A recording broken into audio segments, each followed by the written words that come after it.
just put it on right in the middle of your forehead. Okay.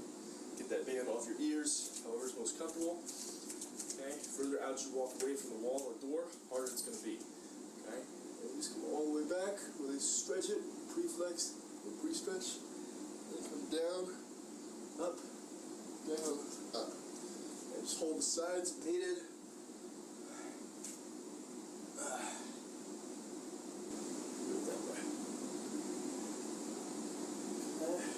So, it's basically how you do it. Shoulder width apart, resting the bar on your shoulders and keeping your toes at a comfortable outward position.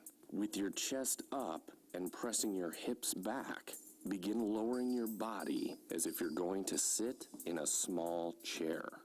Stop the movement when the hip joint is slightly lower than the knees, and while putting pressure through the heels, lead with your chest while pushing your hips forward, using the glutes to raise what you want to avoid while performing the rear-loaded squat. Toes. Make sure you keep pressure through the heels throughout the whole movement. Do not let your heels rise while pushing through your toes. Round back. Keep your spine in alignment by keeping your chest up and hips back. Do not let your chest drop and cause roundness in the spine. Shoulders. Keep the bar at your upper trap shoulder level. Do not place the bar at the base.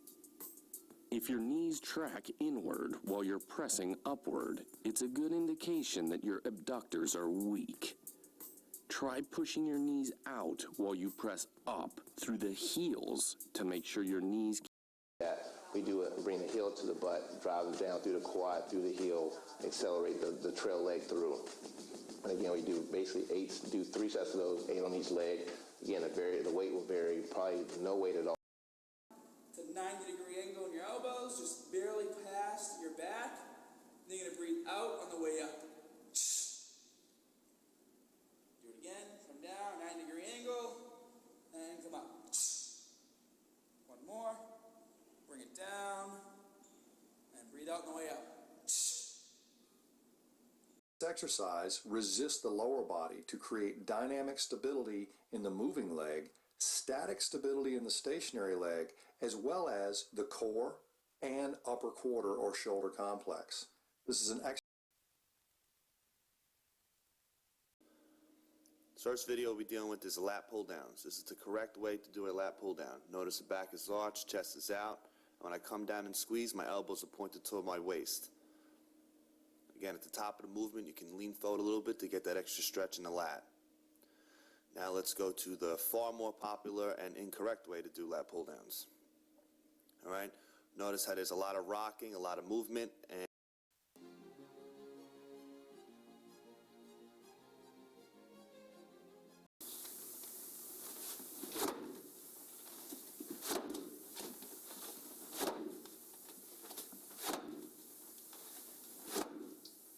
Lumbo-pelvic hip complex.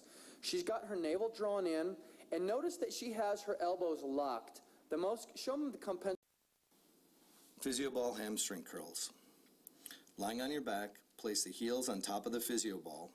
Lift your hips towards the ceiling and draw your belly button to your spine. Keep your abs and your stomach tight.